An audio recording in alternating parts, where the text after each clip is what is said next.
How you doing, everybody? This is Billy Herrington, and I'm representing Jimmy Z's Productions. And welcome to our Muscle Fest. I'm here in LA for the next couple of days. I'm going to be hosting a show for Jimmy Z over at the Fault Line. I'm glad you all could make it, and I hope you enjoy the show. Where have you been? Well, actually, for those of you in the know, I've been out of the industry now for about 3 or 4 years. It's a self-imposed exile, if you would, just focusing on other aspects of my life. I left the industry pretty much on top of my game, finishing All Worlds Conquered, highest rated porn star and paid porn star in the industry at that time. I felt that like my life was pretty much out of balance, so I left the industry and I got into carpentry, and I just focused on other aspects of my life. And when presented with this wonderful opportunity that I'm grateful for, to host a show with such wonderful talent, I just thought that, you know what, I'd make good on the offer and see my fans from LA and see how it goes. So have a lot of fans been wondering where you are, and do people still try to keep in contact with you, your fans? Well, you know what, to be honest with you, I mean, when I say I dropped out of the industry, I completely dropped out of the industry. I dropped out of the internet, I dropped out of the circles, I was really unable to be contacted. And it was for my own doing. I just had a spiritual journey that I needed to go on. And I feel that it was the right thing to do. It's wonderful to be back in LA. We all went out to dinner last night, and just meeting all my fans all over again. It's just a wonderful warmth and a positivity that really I really miss. So I'm really looking forward to giving back to the community tonight and putting on a wonderful show for you guys. So you think you've evolved, like from a porn actor to what do you describe yourself as now? Well, to be honest with you, I'm no longer in porn, so I don't describe myself as a porn actor or in the porn industry. I am a carpenter by trade, and in the building industry, and that's where I'm going to remain. That segment of my life, that journey, if you would, was a sexual exploration that was wonderful. I'm glad I took, and I had a lot of fun doing. It was really in little increments that I had started off. I started off doing print work first for Colt, and built up my reputation through them, and then slowly and surely went into the industry. Before doing mainstream hardcore films, I did a lot of work for Can-Am wrestling films, and also some body worship films. So my fan base was pretty broad. And when I was able to get into the more mainstream industry, if you would, it really worked for me. My fan base was wider, and I got a lot of love out of that. Well, I've been working out now for primarily, especially when I was in the industry, for about a good 10 years. And it's really funny how I got into it. Not a lot of people know this, but I was actually really skinny growing up as a kid, and I was about 21 years old, and I was in love with this woman, and she'd actually broken up with me for a bodybuilder. And for whatever reason, I guess ego or self-esteem, I immediately found myself in the gym. And at the time I had long hair, leather jacket, a rock and roller, and pretty soon that began, as soon as I hit the weights, my body just began to react. And the hair got cut, and the body got shaved, and my body began to react very well to the weights. And unbeknownst to me, I had genetically gifted symmetry. And from there, I went into a few little competitions, nothing on a national level. And but I love bodybuilding. It's just something that I fell into, and that's the reason why I fell into it. So it just came naturally to you. You saw progress pretty easily? I saw progress pretty easily, and right off the bat, unbeknownst to me, because prior to that, I had done martial arts, I had done boxing, and most of these skills, although fighting, have absolutely nothing to do with building or retaining muscle. And the moment I began that process, maybe it was my background of martial arts and boxing, or the dedication that I learned therein, that created this discipline, and my body began to react fantastically to to working out, as you can see. Do you still practice martial arts? Do you still? It's something I don't practice martial arts at all, and it's something that really the kind of martial arts that I learned wasn't really something that you practice. It's something that you lived, and it's something that'll be with me for the rest of my life. I learned from a very early age, since I was 5 years old, and I put it down when I was about 21 and got into bodybuilding. But did you ever teach any? Did you ever have any students or anything? I had plenty of students, as a matter of fact. I wouldn't consider myself a sensei, but I competed AAU, which is the Amateur Athletic Union. It's the governing body for the Olympics. As a matter of fact, I placed 4th in Hyannis, Massachusetts in 1986 in Kumite in my division. Not a lot of people know all this stuff, and that's my background. So you're talking about discipline. How would you say your life would have been without martial arts? Well, it's really hard for me to speculate that. That's really an interesting question. I would probably say that the training that it gave me was more emotional and more spiritual and more grounded than it was more physical, if you would. There's a whole other side to martial arts, Bushido code, if you would, and that's the discipline. It's a form of respect, if you would. Was there anything when you started training that didn't develop as well as you wanted to? Like, did you have trouble? Yeah, believe it or not, immediately my legs were really a weak point. I'm a tall guy. I'm 6'1", and right now I'm about 255. But at the time, at 6'1", I'd say I was about 170 pounds, 175 pounds, quite lanky, if you would. So it was hard for me to pack on that weight as opposed to maybe a shorter squatter bodybuilder with a shorter, more compact physique.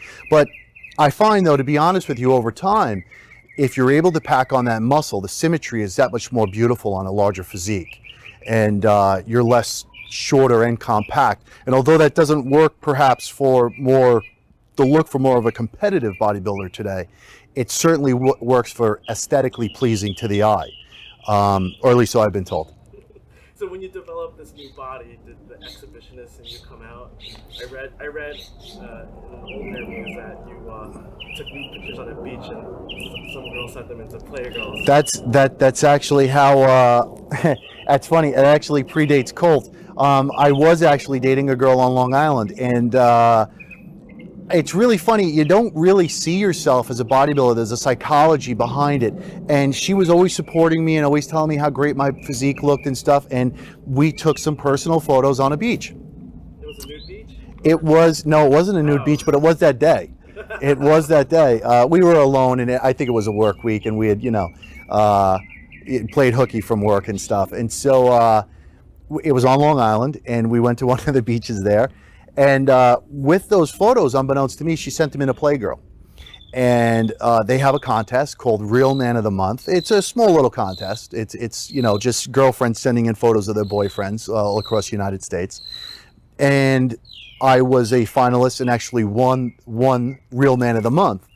And based on those photos, I were sent to Jim French in Colt magazine. And that was actually the beginning of my print career for the male adult world.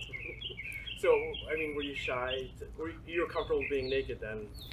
You know what? It's funny. I've really been brought up in a very straight-laced Catholic background, but I've always been very comfortable sexually. It's just something that maybe it is the martial arts background. I'm very empathetic to other outlooks and other people's perceptions. So sexuality to me is very fluid. It doesn't matter to me whether you're gay or straight or really you like barnyard animals. Whatever floats your boat is always been kind of cool with me, and in a very respectful kind of way. And that's why when I got into the industry, the adult industry, especially the gay industry, it was more of a journey for me, and I was exploring my own sexuality. And it was very easy for me to do that in a quote-unquote role as Billy Herrington. And that was my image, and that was my my quote-unquote game face, if you would. And what I would do is I would explore sexually, And as you can see from my background in the film industry, I took things very slow. My very first film wasn't a hardcore gangbang. It was, you know, just a body worship film with, I think, a solo jerk-off. And then was next a wrestling film, which I think a guy went down on me. And that was the first time I had had a guy go down on me. And it was more easier for me to do it, believe it or not, in front of a camera and in front of a film crew, I guess because I was in character. And then I would take it home, and in my own mentality, I would absorb it and figure out whether it was for me or not for me. And it just became very instinctual to explore that way. So it actually worked for me. I do actually, and I'm very grateful for it, and I take it all very well. I don't get a swollen head at all. I've got it all figured out now, where it's very balanced, my life. I take it for what it's worth. It was who I was, and it's what I did for X amount of years, and I reflect on it very fondly. It's Jimmy Z. I mean, this is, you know, this is the creme de la creme. That's it. No, I was actually contacted by a very close friend of Jimmy's, who asked if I would mind hosting the show. And to be honest with you, because of the parameters of my own comfortability level now, it didn't coincide with anything that I no longer wish to do, which is hardcore films, escorting or travel or whatever it is. This is actually, it's very interesting. I'm actually in another aspect of what's going on here. I'm actually emceeing the show. I'm going to be presenting the eye candy. And for me, this is another journey that I'm going to take. It's going to be very interesting to see how that feels. You still are eye candy. Well, I appreciate that, and I hope that's part of, you know, the lure. And but it's going to be more, for me, this show is going to be more intimate. Whereas before I would perform perhaps in front of 5,000 people at the White Party with Boy George and Taylor Dane. It was my performance, and I would go out there and I would do my routine, and once it was done, I was off the stage. This is going to be a couple of hours long, and I'm going to be actually interacting with the crowd, and it's on a more personal, intimate level, and I'm really looking forward to it. Have you Jim French? Absolute perfection. At the time, it's really funny. At the time, you don't realize, or at least I didn't realize, the process that you're going through. It's like most things in life, when you look back over your shoulder, you can see the evolution.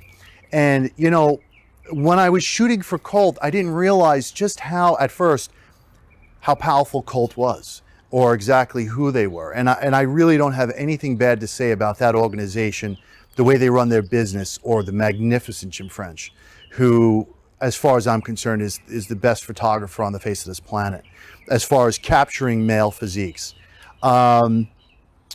Looking back over it, going through the process, the first couple of times I was flown out there, you know, he was just a photographer, and I was able to see some of the work that he did, and it's absolutely amazing. I think what separates Jim French from the other photographers is that he can create something even when it isn't there. As fantastic and beautiful as you might look, or you could present yourself, if you don't have the ability to capture that essence, or that essence of manhood at that moment in time, then really it's just squandered. And not only does he do that, but he's able to do that and amplify it, if you would. And so I had a very fun time doing Cult work, and actually flown out to Los Angeles quite a few times. It was really the base of my print work, and what I'm really most proud of is my Cult work. I just think Jim French is magnificent as a photographer, and his entire staff and crew. I was very happy to be on the cover of a couple of his magazines, being the Cult leather calendar, as well as my own book dedicated to myself and Ed Horst. And that's stuff that I'm most proud of. That stuff, to be honest with you, as I grow older, I'll look back when I'm an old man in a rocking chair and really be able to appreciate that I was at one point a very magnificent, beautiful man, and I have Jim French to thank for that. So seeing how he captured you in photos, was that the first time you seen yourself look like that? Absolutely, because prior to that was a little snapshot, you know, that a girlfriend of mine had taken on the South Shore of Long Island at a beach, and that was what was printed in Real Man of the Month. So absolutely, I kind of use this example. I mean, that type of photography, a really good photographer, you know, anybody can take a photograph of a can of soup, but you know, take a photograph of a can of soup and make somebody hungry. That's the essence of a good photographer, and that's exactly what that man does. It's really funny. I never watched any of the films that I ever made. It's really funny. It's almost as though I'm watching somebody else. And I guess it's because of the disassociation and also of the character role that you're playing when you have your game face on.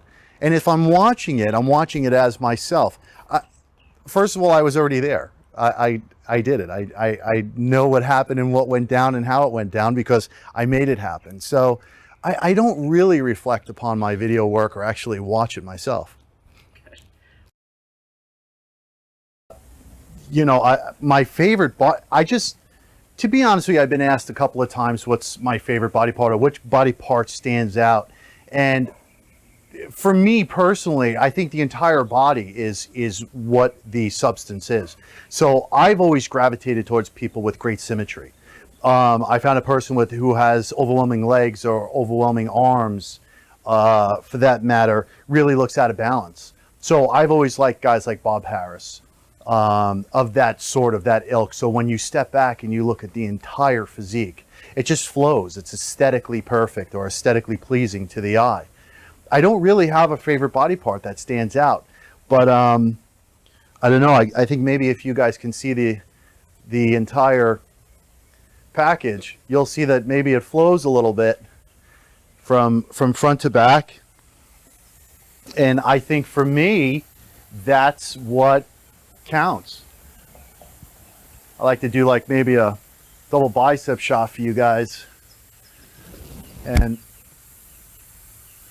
you'll kind of see that nothing really stands out except for maybe a little bit of symmetry. And for me, that's what it's all about. What do you get complimented about the most? Boy, that's a trick question. Boy, I got an answer for that, but it's a little X-rated. But all depends on my co-star. But I don't know. I guess maybe, to be honest with you, probably things that people wouldn't really expect, and that would just be maybe a little bit of professionalism and respect for my co-stars, which really goes a long way.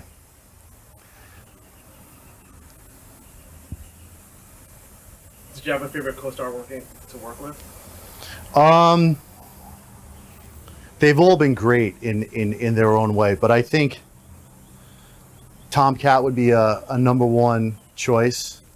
All of them have been really great in their own way because, like, again, a lot of the films were different genres: wrestling films, leather films. I like the solo stuff, though. I like working with myself.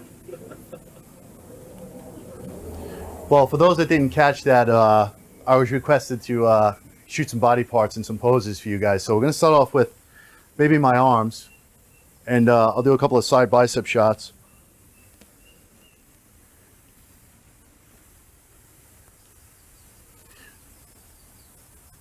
Maybe a little tricep.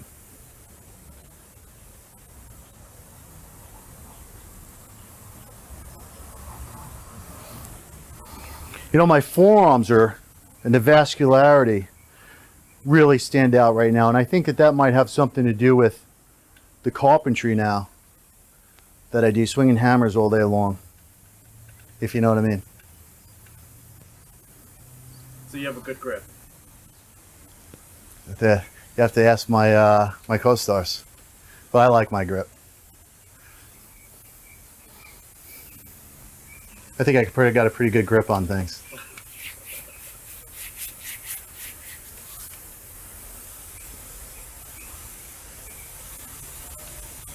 Does that look good? Looks great. You guys at home like that? I'd like to see a lat spread. You want a front lat spread?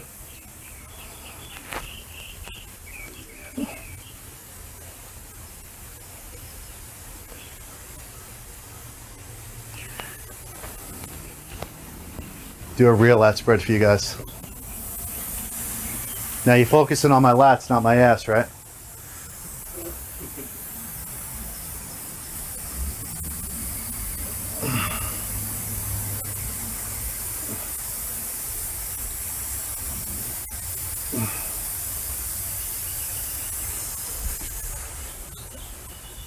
And if you guys like that and you want to see some more,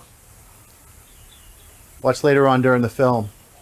Or come visit us at jimmyzproductions.com. See the fun we have.